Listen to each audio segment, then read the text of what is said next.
ശബരിമല സ്വർണ്ണക്കൊള്ളയിൽ ഉണ്ണികൃഷ്ണൻ പോറ്റിയിൽ നിന്നും സ്വർണം വാങ്ങിയ കർണാടകത്തിലെ ബെല്ലാരിയിലെ ജുവല്ലറി ഉടമ ഗോവർദ്ധൻ്റെ ജുവല്ലറി പൂട്ടിയ നിലയിലാണ് കാണുന്നത്. ബെല്ലാരിയിലെ വ്യാപാരി ഗോവർദ്ധൻ്റെ റൊദ്ദം ജ്വല്ലറിയാണ് പൂട്ടിയ നിലയിൽ കിടക്കുന്നത്. ജുവലറിയുടെ ദൃശ്യങ്ങൾ 24 ഈ ജുവലറിയിലാണ് യഥാർത്ഥത്തിൽ ഈ സ്വർണം കൊണ്ടുപോയത്. ഗോവർദ്ധൻ ഈ സ്വർണം വാങ്ങി ഉണ്ണികൃഷ്ണൻ പോറ്റിയിൽ നിന്ന് എന്ന് അന്വേഷണ ഏജൻസിയോട് സമ്മതിച്ചിട്ടുണ്ട്. അപ്പോൾ എന്തായാലും ഈ ജുവലറിയും ഈ ജുവലറി ഉടമ ഗോവർദ്ധനും പ്രതിപട്ടികയിൽ വരാൻ സാധ്യതയുണ്ട് എന്ന് സംശയലേശമനി നമുക്ക് പറയാം. തെളിവെടുപ്പിന് SIT നാളെ ബെല്ലാരിയിലെത്തും. അരുൺ പൂപ്പറമ്പ വിശദാംശങ്ങൾ ബംഗളൂരിൽ നിന്ന് ചേരുന്നു. അരുൺ, ഈ ഗോവർദ്ധൻ്റെ വെളിപ്പെടുത്തൽ ഉണ്ണികൃഷ്ണൻ പോറ്റി വല്ലാതെ കുടുക്കിയിട്ടുണ്ട് എന്നത് നേരാണ്. കൂടുതൽ വിവരങ്ങൾ എന്തൊക്കെയാണ്? Good morning. SKN, good morning. തീർച്ചയായും ശബരിമലയിലെ ദ്വാരപാലക ശില്പത്തിലെ സ്വർണ്ണപ്പാളിയിൽ നിന്നും വേർതിരിച്ച സ്വർണം ഉണ്ണികൃഷ്ണൻ പോറ്റി അത് വിറ്റത് കർണാടകയിലെ ബെല്ലാരി സ്വദേശിയും അവിടുത്തെ റൊദം ജ്വല്ലറിയുടെ ഉടമയും കൂടിയായിട്ടുള്ള ഈ ഗോവർദ്ധനാണ് എന്ന് ഈ ഗോവർദ്ധൻ തന്നെ പ്രത്യേക അന്വേഷണ സംഘത്തിന് മൊഴി നൽകിയിരുന്നു. കഴിഞ്ഞ ദിവസമാണ് SIT സംഘം ബെല്ലാരിയിലെത്തി ഗോവർദ്ധന്റെ മൊഴി രേഖപ്പെടുത്തിയതെന്നാണ് നമ്മൾ മനസ്സിലാക്കുന്നത്. ആ ഘട്ടത്തിലാണ് ഉണ്ണികൃഷ്ണൻ പോറ്റി തനിക്ക് ഈ സ്വർണം വിറ്റിരുന്നു, താൻ ഈ സ്വർണം വാങ്ങിയിരുന്നു എന്ന നിർണായകമായിട്ടുള്ള മൊഴി നൽകിയത്. അതിൻ്റെ മൊഴി വിവരങ്ങൾ ഉൾപ്പെടെ ഇന്നലെ പുറത്തു വരികയും ചെയ്തതാണ്. അതിനുശേഷം വിശദമായിട്ടുള്ള തെളിവെടുപ്പിലേക്ക് ഈ സ്വർണം കണ്ടെത്തേണ്ടതുണ്ട്. അത്തരം തെളിവെടുപ്പിലേക്ക് അന്വേഷണ സംഘം കടക്കാനിരിക്കുകയാണ്. അതിനുവേണ്ടി നാളെ SIT സംഘം ഈ ഉണ്ണികൃഷ്ണൻ പോറ്റിയുമായി ബെല്ലാരിയിൽ എത്തുകയും തെളിവെടുപ്പ് ഉൾപ്പെടെ നടത്താനിരിക്കുകയാണ്.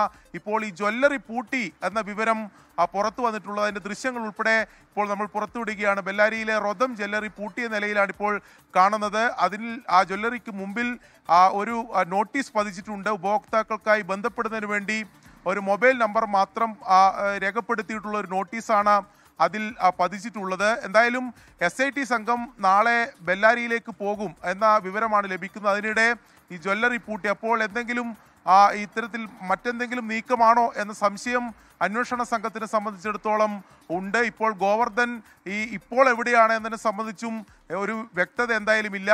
ഉണ്ണികൃഷ്ണൻ പോറ്റിയെ ബംഗളൂരുവിലെ ശ്രീരാംപുര അയ്യപ്പ ക്ഷേത്രത്തിൽ വെച്ച് പരിചയപ്പെട്ടു. അതിനുശേഷം ആ പരിചയവും ആ ബന്ധവും ഉണ്ടായിരുന്നു.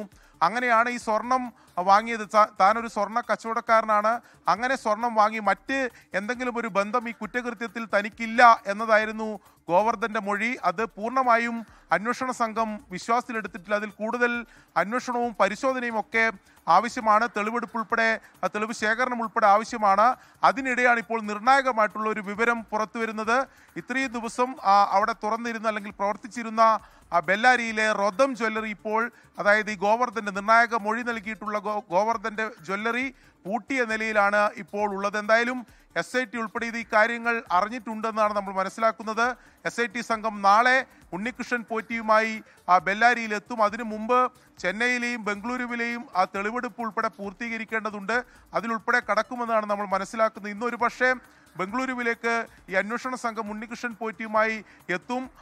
ബംഗളൂരുവിൽ എത്തിക്കഴിഞ്ഞാൽ നേരത്തെ ഇവിടെ ശ്രീകോവിലിൻ്റെ വാതിൽ പ്രദർശിപ്പിച്ച ശ്രീരാംപുര അയ്യപ്പ ക്ഷേത്രത്തിലും അതോടൊപ്പം അദ്ദേഹത്തിൻ്റെ ഈ പോറ്റിയുടെ വീട്ടിലും മറ്റ് സ്പോൺസർമാരുടെ വീട്ടിലൊക്കെ ഇയാളെ പോറ്റിയെ എത്തിച്ച് തെളിവെടുപ്പ് നടത്തുമെന്നാണ് മനസ്സിലാക്കുന്നത്. എന്തായാലും അതിനുശേഷമായിരിക്കും ബെല്ലാരിയിലേക്ക് പോവുക.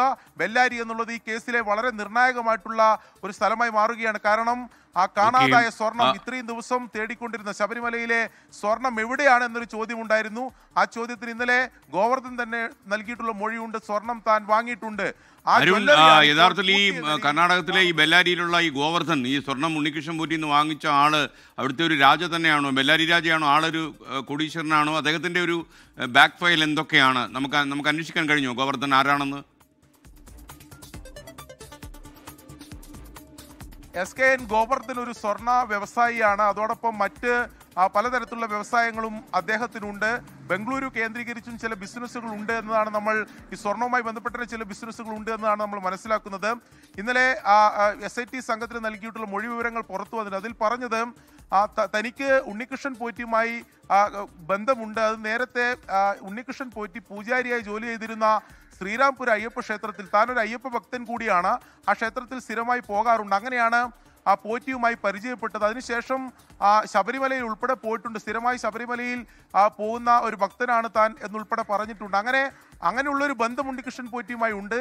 അതിൻ്റെ ഭാഗമായിട്ടാണ് താൻ ഉണ്ണികൃഷ്ണൻ പോറ്റി നൽകിയിട്ടുള്ള ഈ സ്വർണം വില കൊടുത്ത് വാങ്ങിയത് എന്നതാണ് ഗോവർദ്ധന്റെ മൊഴി. അപ്പോൾ ഈ കുറ്റകൃത്യത്തെക്കുറിച്ചൊന്നും അല്ലെങ്കിൽ ഇത് ഇത്തരത്തിലുള്ള ഈ പോറ്റിയുടെ തട്ടിപ്പാണെന്നും ഇത്തരമൊരു കുറ്റകൃത്യം ഇതിന്റെ പശ്ചാത്തലത്തിൽ ഉണ്ടായിരുന്നുവെന്നും തനിക്കറിയില്ല എന്നതാണ് ഗോവർദ്ധൻ പറഞ്ഞിട്ടുള്ളത്. അത് പക്ഷേ അതിലെത്രത്തോളം ആ മൊഴിയിൽ വിശ്വാസ്യതയുണ്ട് എന്ന കാര്യം സംശയമാണ്. കാരണം ഇത്തരമൊരു സ്വർണമാണെന്നറിയാതെയാണോ ഗോവർദ്ധൻ ഇത് വാങ്ങിയത്, അല്ലെങ്കിൽ ഈ കുറ്റകൃത്യമൊന്നും അറിയില്ലേ എന്ന ചോദ്യം എന്തായാലും പ്രസക്തമാണ്. ആ കാര്യങ്ങൾ ഇതിനകം തന്നെ അന്വേഷണ സംഘത്തിന്റെ പരിധിയിലുണ്ട്. ഗോവർദ്ധൻ കൂടി നേരത്തെ തന്നെ അന്വേഷണ സംഘത്തിന്റെ ലിസ്റ്റിലുള്ളതാണ്. ഇപ്പോൾ പ്രാഥമികമായിട്ടുള്ള ഒരു മൊഴി രേഖപ്പെടുത്തൽ മാത്രമേ നടന്നിട്ടുള്ളൂ. ഒരു വിശദമായ തെളിവെടുപ്പിൽ ഉൾപ്പെടെ കടക്കേണ്ടതുണ്ട്. ഗോവർദ്ധന് ഇതിൽ അപ്പുറത്തേക്ക് എന്തെങ്കിലും പങ്കുണ്ടെന്ന് കണ്ടെത്താൻ സാധിച്ചാൽ കസ്റ്റഡി പിന്നീട് അറസ്റ്റിലേക്ക് ഉൾപ്പെടെ പോകാനുള്ള സാധ്യതയുണ്ട്. അതിനിടെയാണ് ഇപ്പോൾ ഈ സ്വർണം വാങ്ങിയിട്ടുള്ള ഈ ജ്വല്ലറി, റൊദം ജ്വല്ലറി, ബെല്ലാരിയിലെ റൊദം ജ്വല്ലറി പൂട്ടിയ നിലയിൽ കാണുന്നത്. അതെന്തെങ്കിലും മറ്റെന്തെങ്കിലും നീക്കത്തിന്റെ ഭാഗമാണോ എന്ന കാര്യമാണ് ഇപ്പോൾ അന്വേഷണ സംഘം പരിശോധിച്ചു വരുന്നത്. എന്തായാലും ഈ അന്വേഷണ സംഘം നാളെ തന്നെ ബെല്ലാരിയിലേക്ക് ഈ തെളിവെടുപ്പിനായി പോകും എന്നതാണ് ഇപ്പോഴും ലഭിക്കുന്ന വിവരം.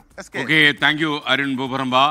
ലോകത്തെവിടെയായാലും ഏത് സമയത്തും 24 വാർത്തകളും ഓഗ്മെന്റഡ് റിയാലിറ്റി പാക്കേജുകളും എക്സ്പ്ലെയിനറുകളും വിശദമായി കാണാൻ ഞങ്ങളുടെ യൂട്യൂബ് ചാനൽ നിങ്ങൾക്ക് സബ്സ്ക്രൈബ് ചെയ്യാം.